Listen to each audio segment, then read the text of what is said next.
Почитувани гледачи, ви го презентираме нашиот видеоизбор тема на неделата на Слободна Европа, посветена на актуелните настани во регионот и светот и нивната поврзаност и влијание врз Македонија. Овој пат во тема на неделата зборуваме за тоа зошто во светот е во пораст трендот на зголемување на бенефициите за постарите луѓе. Некои експерти тоа го доведуваат во врска со политиката. Односно, зошто да се мисли за иднината кога тоа сега не носи гласови на изборите. Како што популацијата во Европа старае, така се позабрзано се превртува и демографската пирамида, а со тоа и целта на политичарите. Во индустриализираниот свет владите брзаат да им даваат пари на постарите. Германската влада не само што намали возраста потребна за заминување во пензија, туку неодамна објави нивно зголемување за 15%, што е најмногу од 1993 година. Токму тоа беа и првите потези на новата полска влада. Во исто време кога буџетите се затегнуваат, овој тренд може да изгледа неразумен. Но ова зголемување на бенефициите за постарите има единствено објаснување – политиката. Како што популацијата во Европа или во Јапонија старее, така и демографската пирамида забрзано се превртува и сега наместо војна меѓу класите, испливува војна меѓу генерациите, оценува Харолд Џејмс, професор по историја и меѓународни односи во Универзитетот Принстон. А таа војна, како што додава, се води пред се во гласачките кутии, односно старите луѓе ги добиваат изборите, додека младите остануваат дома. При тоа штети трпат националните буџети, односно рамнотежата меѓу образованието, пензиите, здравството и даноците. Со овој судар е скршен меѓународниот пакт кој долго време ја чуваше социјалната и политичката стабилност. Каков мотив би имале владите да се грижат за луѓе кои се уште не се дојдени на свет во однос на сегашните гласачи? Фокусот врз сегашноста има многу подалекосежни последици. Импактот особено тежок во контекст за пазарот на трудот. Во некои земји младите типично се обидуваат да ги напуштат колку што е можно побрзо. Особено во медитеранските земји, невработеноста меѓу младите достигнува рекордно ниво благодарение на комбинацијата на проблематичните макроекономски политики. Подобар пристап кон овој проблем би можело да го намали екзодусот на младите, како што всушност направи Ирска кон крајот на минатиот век. Тамошниот брз економски раст натера многу квалификувани работници, кои претходно ја напуштија земјата, да се вратат и да поттикнат уште поголем развој.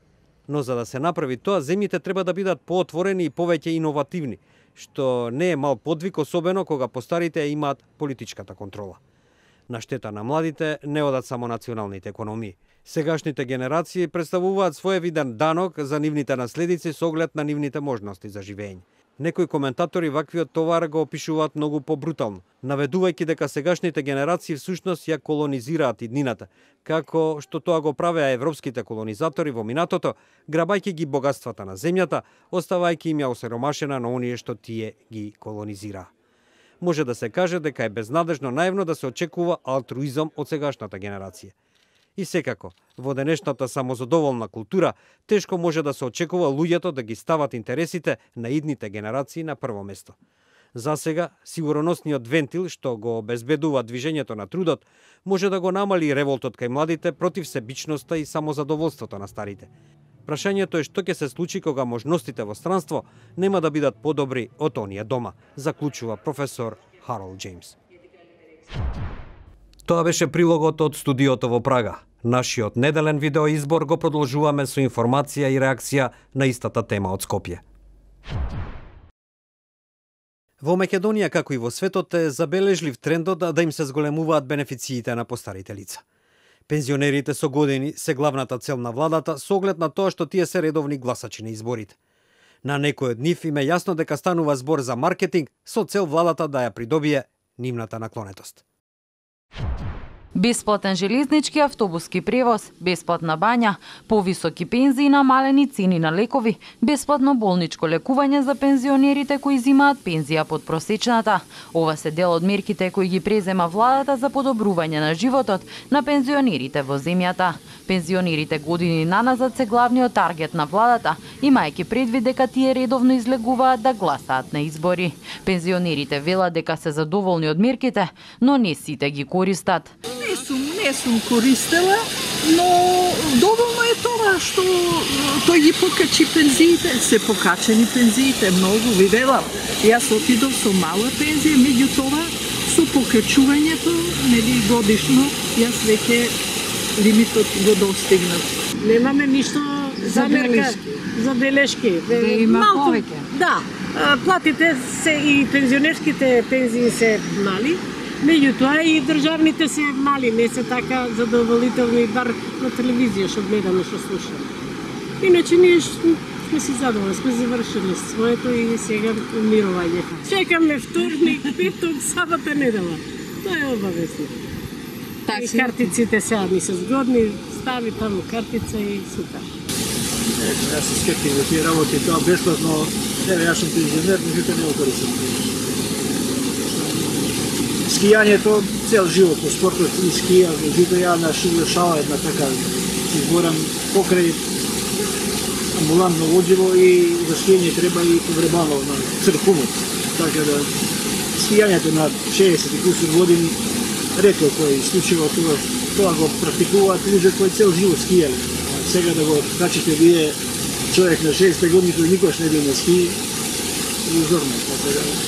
Пензионерите признаваат дека мерките се со цел власта да ги придобие нивните гласови. Тие мерки, ето тоа е еден вид на маркетинг, избори.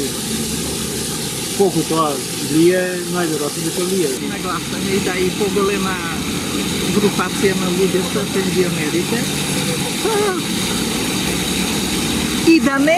И да не со овие придобивки што ги владата што ги даде, сепак тој многу направи за ред други работи, за градење, за патишта, за се. До сега такво нешто нема, така искрено кажем.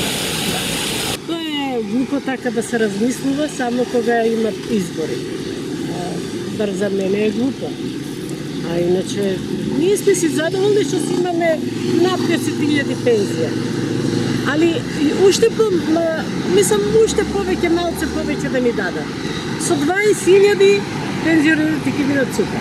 Истовремено тие велат и дека поради тоа што имаат постојани примања, им помагаат на нивните деца и семејства и сметаат дека владата треба да презема повеќе мерки за зголемување на животниот стандард на наредните генерации. Ја и кога работевме со мажми, на големата помагавме. Сега помагаме на малата, като видиш цел живот родителот помага. Дали со плата или со пензија? Епак, Македонија како држава е релативно со примањата, приходите се многу ниски, така да пензионерите се тие што ги држат на живот младите, кои се без работа или со минимални примања. За 2016 година, односно од септември, е предвидено ново зголемување на пензиите за 5%. Во Македонија има околу 300.000 пензионери. Ја следевте видеотемата на неделата на Слободна Европа. Следете не повторно секој петок на нашата интернет страница slobodnaevropa.mk.